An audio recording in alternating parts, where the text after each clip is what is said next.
spécialement pour mettre mes vélos moi-même. Alors, le bâtiment, Oui, le bâtiment. Bravo. Ah oui. Et donc du coup, il y a l'armée de l'air. Quel rapport il y a avec les vélos? En fait, ces vélos-là, ce sont des vélos militaires. D'accord. De différentes armées, puisqu'il y a un vélo allemand de la Première Guerre mondiale. Une particularité d'ailleurs, où les pneus sont remplacés par un système avec des ressorts, parce qu'il manquait de caoutchouc à l'époque. Ok, très bien. Hop là. Voilà, Okay. tu me regardes, je suis beau. Ok. Ah, c'est pas évident. Oh là. Ah, j'ai jamais fait. Hein. Celui-ci, c'est un vélo de l'armée suisse. Celui-ci, c'est encore un vélo de l'armée allemande, mais Deuxième Guerre mondiale. D'accord. Voilà. Et celui-ci, c'est un vélo de l'armée anglaise. C'est le vélo qui a été fabriqué pour les parachutistes, spécialement pour le débarquement. Pourquoi un militaire avec l'uniforme des parachutistes anglais? Les parachutistes ils sautaient Avec un vélo? Non, alors ils sautaient pas avec le vélo. Le vélo était largué dans des caisses. Il se plie, c'est un vélo pliant. C'est un vélo pliant. Oui, en c'est fait, bien ce il qui me suffit de semblait. défaire ça, défaire les deux papillons et le vélo se plie très rapidement. Ok. Les pédales, c'est juste un tube qui coulisse. Hein. Voilà. Non, ça n'a pas servi, voilà. Ah oui, d'accord. Là, on fait coulisser le tube, comme ça tient pas de place du tout. Celui-ci, c'est un vélo de l'armée française, alors pliant aussi, mais de la Première Guerre mondiale.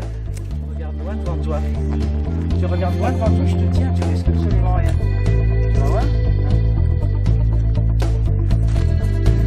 Regarde loin devant toi, tu regardes pas après.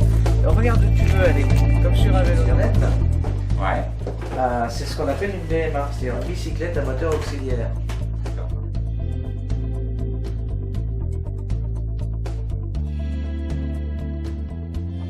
Comment ça se fait que vous êtes collectionneur de vélos? Je pense que c'est une passion de jeunesse, quoi. Et j'avais vu dans un grenier deux vélos qui étaient tout rouillés, mais j'avais pas osé les demander. Et il s'est trouvé que 15 ans plus tard, je suis retourné dans le même grenier, les vélos y étaient toujours. Et là, je les ai achetés. Et ça a été mes deux premiers vélos. C'était en 1984. Voilà. Donc c'est quand même un peu nostalgique alors. Le début de la collection, c'est un petit peu nostalgique, ouais. Et de là, je me suis rapproché d'un club de collectionneurs. Et puis quand on découvre l'étendue du vélo, quoi, de l'histoire du vélo, et puis de ses formes et tout ça, quand j'ai vu les Granby, on est fasciné par les Granby. Cette grande roue, cette toute petite roue là, c'est un vélo extraordinaire. Donc c'est ça qui m'a amené vraiment à la collection. Voilà, très bien. Bravo. All right. Adieu, le monde était beau. Ah oui, ok, un peu d'élan, et voilà, ok. Regarde comme il est à l'aise. Ah oui,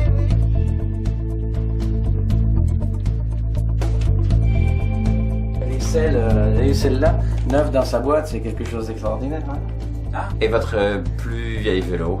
À mon plus vieux vélo, le vélo, ça commence avec la Draisienne, l'invention de la Draisienne en 1817. Là, on passe dans la partie où il y a les ancêtres, c'est-à-dire les plus vieux vélos, ceux qui représentent la genèse. Très bien, très bien. Ah oui, magnifique. Ah oui, la plupart de ces vélos-là sont d'avant 1900, pour la plupart. Pas trop ceux-là, mais par ici, et tout ce qu'il y a de l'autre côté, pratiquement, c'est d'avant 1900. Non, pas ceux-là. Ça, c'est... L'histoire du vélo, c'est un peu une histoire franco-anglaise. Au début, on a la Draisienne qui est inventée par un baron allemand.